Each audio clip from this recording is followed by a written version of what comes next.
Our next topic is one that Dre wanted to talk about a while ago, and we've had it on the back burner. So we're talking about it today, and that is negative reinforcement. Break it down for the folks, Dre. Yeah, negative reinforcement.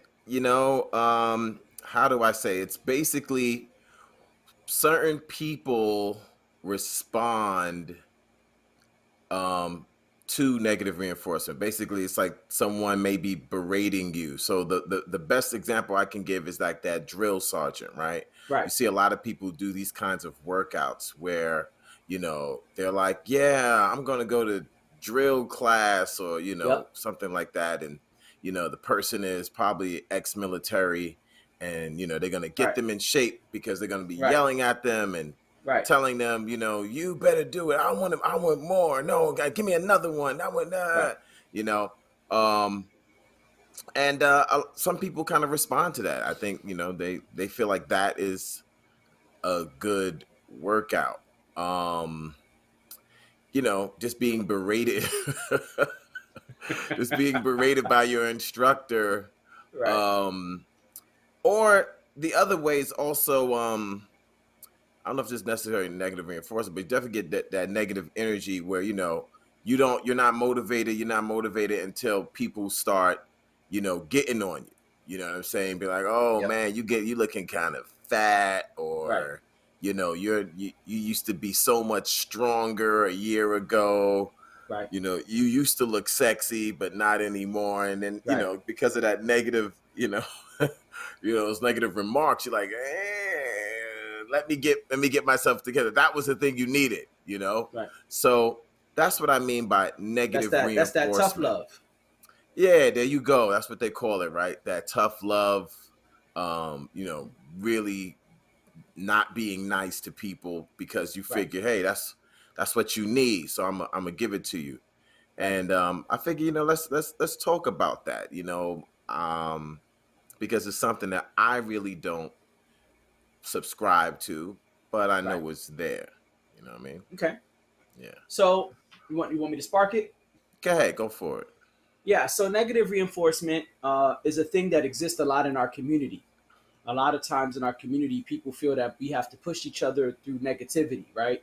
Like you said, a lot of times you'll go somewhere and you see friends and family, and the first thing they say is like, "Man, you looking fat.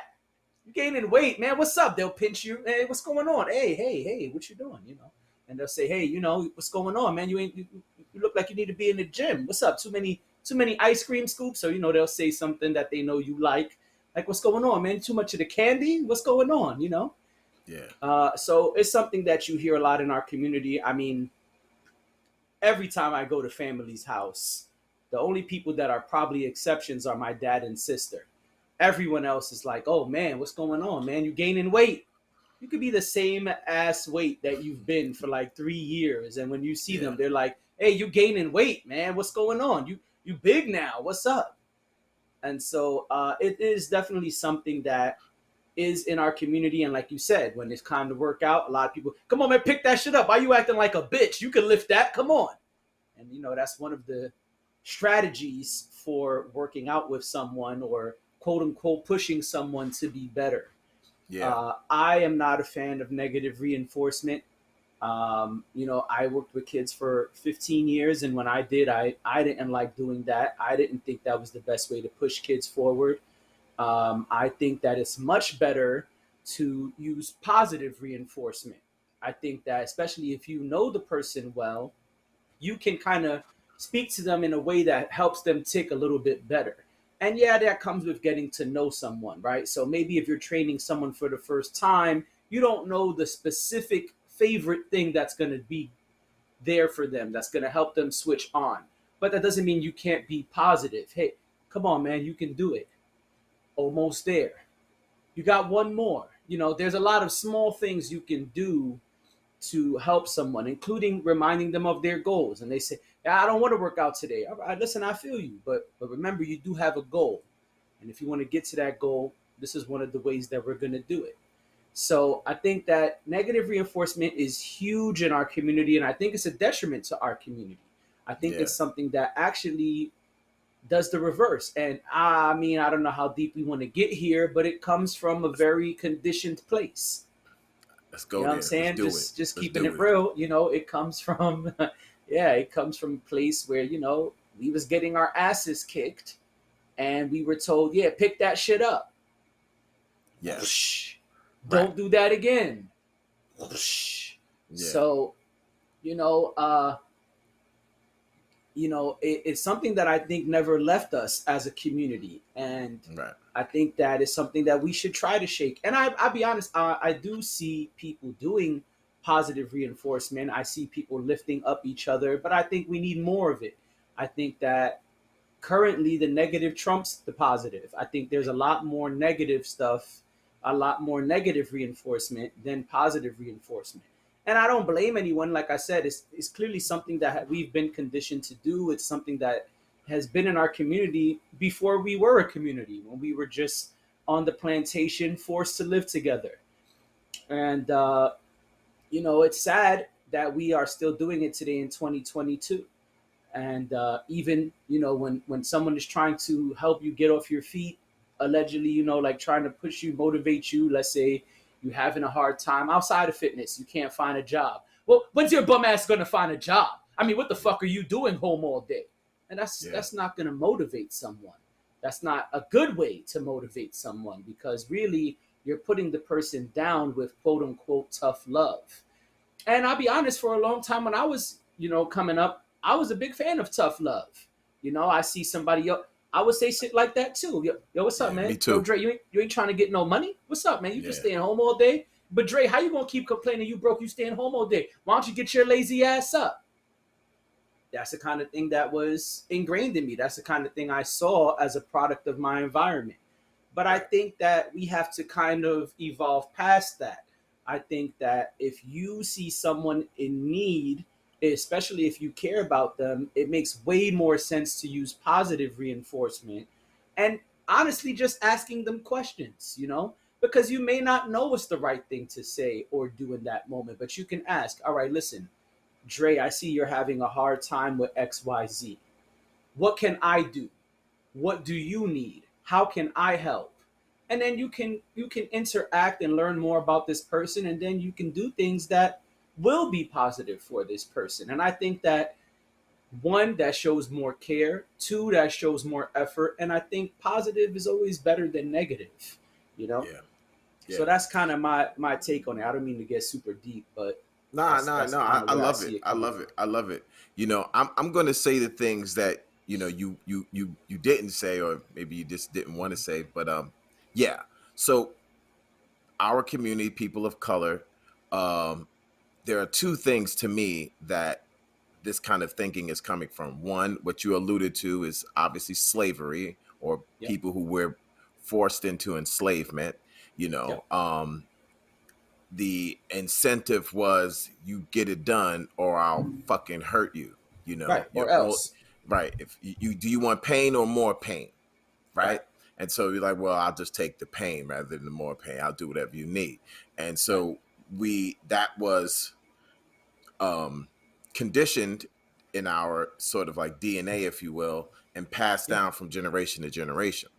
Yes, sir. Even older than that is what else is forced on us is religion. Religion has the mindset of, well, if you don't want to burn in hell, right? If you don't want these negative things happening to you, then you better do good things, because there's someone in the sky always watching you, and they see everything you do, and they're keeping a ledger. And if you Right. don't do the right things, you're going to burn forever and ever and ever in the hottest fires known to man, and even not known, 7 times hotter than the fire that you know about. So we're like, whoa. And so we've been conditioned to motivate people in this really archaic way.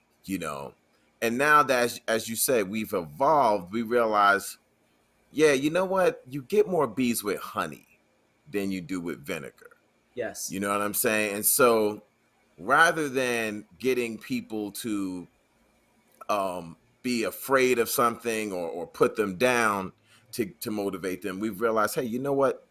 Here's a better way of looking at things. And as you were saying, you can kind of be a lot more specific on particular goals, saying, Right. all right, well, what is it that you're really trying to do? Um, and I think those people who are sort of addicted to negative reinforcement, um, they've just been so inundated with it, through some of Right. the things I just said. That's all they know. And so Right. they think that, well, this is the only way I can get things done because I need somebody to push me. And Right. by that, a lot of times they mean I need you to be forceful in this like really negative way. You know what I'm Right. saying? And yeah, like yourself, I don't agree with it. Like I said, you get more bees with honey. So if that's the case, um, really saying what your goals are and then getting someone in your corner that's reminding you of your goals, helping you with your goals. Like you said with the example where, oh, you just at home, you lazy, you ain't trying to do nothing. Yeah, you know what? That is easy. It's easier to break something than it is to build something, right? And so Yep. people automatically going to do the easy thing, which is to break. The harder thing is to be like, yo, how can I help you? I noticed that, you're just sitting down all the time. How can I help? The example I'm thinking of is something recently that has happened in my family where my nephew was going through some situations in Brooklyn. Things wasn't going right. And my little brother got on the horn and was just like, look, I don't know what to tell you. You're messing up. You're not doing the right thing. You're heading down a path of self-destruction. Here's what I can do for you. Get on the bus, take your ass to North Carolina, and when you get here, I'm gonna help you out. You There you know, go. and his oh well, I don't have the money. And then we as siblings and everything, we was like, how much is it? Everybody putting a little piece of something. Your bus ticket is waiting for you, right? Right. Now he could have easily just got on the horn and just called them. Yeah, you messed up. You this. You smoked too much weed. You blah blah blah. But he actually said, you know what? I'm gonna bring you here, put you under my house, and that's gonna be harder because now I got a whole new grown ass mouth to feed. You know, and he just had a baby. So those are the things that I look at when I'm like, yo, that's a person I respect because he didn't just break him down and be like, no, it's like, I'm going to help you out and it's going to cost me even more with my time, my energy, my money, you know? Right. And we realized like, yeah, that's way harder. So yeah, it's going to be a ton of people who are going to be negative because it's easy. Very few people who are going to be like, okay, how can I help you? Right. What can I do? And like you look at us where it's like, well, we run this podcast on a consistent basis where it's like, yo, there's tons of information here. You know what I'm saying? So people can benefit from that. And we Right. obviously trying to keep things incredibly positive. And if you're the type of person that's hooked to negative energy, I say you got to get off of that because it's only Yes. going to hurt you in the long run. Everybody that Right. I know, and you can tell me your experience, but everybody that I know who has done boot camp, what has always been like, yo, they like it at first, but then Right. in terms of like consistently going, they drop it. They're like, yo, nah, it's too much, man. My back, my this, my that, Right. because the trainer don't care about how you feeling, Nah. right? That military trainer is like, just do. I don't listen. Go, do it Right. That's because it. that's the way the military is. The military is not asking you, okay, how was today's workout? Right. You know, How do you feel today? right. Oh, I so it was a almost little bit spit my too. water Okay, out. so That was close. what we're gonna do tomorrow? We're gonna do a little bit less so that you can recover. No, Nah. I don't care how it was. I'm gonna wake you up 5 o'clock in the morning, Right. and we getting it popping again Right. until you get it. And that's what they're used to. So when they do these Yeah. boot camp trainings, they train the same way. I don't know. Have you known people who have done that, like sort of like boot camp stuff? I do know people who've done it and they didn't like it. I only know one woman who did it and loved it. And she says she feel like she needs a swift kick in the ass to get herself motivated. So she loved it. She says she loved it. It was a great time. She wants to go back. But that's one person, and anybody else I know, they do not dig that shit. Yeah, like I said, I know people who said they loved it. I give them a month, or after that, when the pain and all that start hitting in, and they still have to do the same thing and perform at the same level, and that trainer is just not hearing it, or just not concerned. It's like, oh, I'm late because my child is, I don't care. You need to get here on time every time. You're like, oh, Right. whoa, whoa. That's when they realize this is what you're paying for.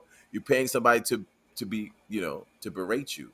So yeah, in terms of negative reinforcement, I say get off of that and surround yourself with positive cats, and you will see better results if you link yourself to positive people and then you become a positive person, because we, like we just said, we know that we were programmed to think this way. And if you're that type of person, you got to try to deprogram yourself and actually flip it and try to be more positive, Right. because I, like you, I'm from the same school. I mean, I was educated way before you, and I'm coming from like old school martial arts. Nobody care about how you felt about. Listen, Right. this is what it is, and this is how you're Right. gonna get it. Like, man, and the reason why I know positivity works because I did all this negative stuff and I achieved what I achieved, and when I got to the top of the mountain, if you want to call it that, I looked down and said, okay, you know what? I've achieved what I achieved, but you didn't have to do it the way you did it. Right. And so now what I'm going to do is teach students, not in the way you taught me. I'm going to use positive reinforcement, and I guarantee I get better results. And 30 years, that's the way it's been. You know what I'm saying? Where it's like, man, people are like surprised. Wow, these kids, they're moving so fast. They learn, they're picking it up. Yeah, because I'm not being mean and you know what I'm saying? I'm Right. trying to be as positive as I can with them, and I explain things and I let them take their time. I don't say just 50 push-ups. That's stupid to me. Right. Everybody's not going to do 50 push-ups. I just want to see what your best is. So everybody's best is going to be different in the class. People not used to that, especially the people Right. that I came up with. But that works. That gets that student to come in every day and get hooked to the class and want to be there, and be a Right. lifetime, customer or lifetime student, rather than just, I tried it, I ain't like it, he's mean, Yeah. Right. Yeah, I didn't want to cut you off. But go ahead. One, I thought the religious example was great. I didn't even think about the religious example, so that was good. Um, yeah, I wasn't trying to allude to slavery. I just didn't think I needed to straight up say the word slavery. I thought making a fake whip was good enough. Sorry. Um, but yeah, you're absolutely right. The idea is to keep the student wanting to come back, or keep the customer wanting to come back. You know, it's easy to pick on someone, it's easy to bully someone, it's easy to berate someone, but that's not going to give you the goal you really want, especially if you want people to come back and take your class or continue to be a customer or even a listener, right? We could get up Right. here and say, man, fuck everybody who's not liking and sharing and commenting. But why would they want to come back if we said that? Right. Why would they want to continue to listen to our podcast if we were saying fuck them and talking down to them? No, we should be thankful that we even have a platform. We should be thankful that we have even one listener. And so we should be thankful to them and continue to incorporate the things that they want to hear and try to bring value to them and those kind of things. It makes way more sense. And like you said, you get more bees with honey than vinegar. It is very true. And I think that because it's been so indoctrinated in us, we don't really realize that. Like I said, it took a while for me to understand that I was doing something wrong because that's all I knew. All I knew was, hey, get your lazy ass up. Hey, stop fucking eating that. Let me smack the ice cream cone out your hand. Dumb shit. You don't, as you know, I Yeah. didn't know until either A, you start learning things through either schooling or research, or B, somebody have a real conversation with you and just says, okay, listen, I see your heart's in the right place. I see you're trying to help me, but that doesn't work for me. And then you can build a rapport and build a way, like we said, to encourage this person, help this person. I think that's the way. I think Yeah. that is the way, not the negative reinforcement. Yeah. I want to make one more point and we can move on. I think the other misconception is people associate positive reinforcement with being soft and then negative reinforcement with being, hard, I'm Yes, hardcore, you know what I'm absolutely. saying? Like you said, tough love. So when you say tough love, that means, oh, I'm going to be negative. Where tough love shouldn't even mean that. Honestly, to me, tough love is like, I'm going to be consistent. Like, I'm not going to just listen. Yeah, I can listen to your excuses, but I'm be like, listen, we got to do it. Right, Come on, let's go. So I'm being tough because I'm going to help you become more consistent. But tough shouldn't necessarily mean negative, right. and positive doesn't necessarily mean soft. I think when people say, "Oh yeah, positive reinforcement," oh that means, oh, you doing soft karate. That ain't no real shit. You know what I'm saying? Oh, that's that soft shit. I do real shit. Right, Like, oh, you doing soft bodybuilding. Nah, that's not the right. real Soft bodybuilding. bodybuilding. You I know what I mean? love Oh, it. that's soft because we were all that positive stuff. Nah, man, when we get in there, we go crazy. We keep it Right, going. We be yelling, yeah, one more. Like that doesn't help as far as I'm right, concerned. So it's like right. we associate anything positive with being soft, and that's another thing. That's a myth. And we gotta let go of that. I Positive agree. does not mean soft. You know what I I mean? agree. Yeah. Yes, sir. Yeah.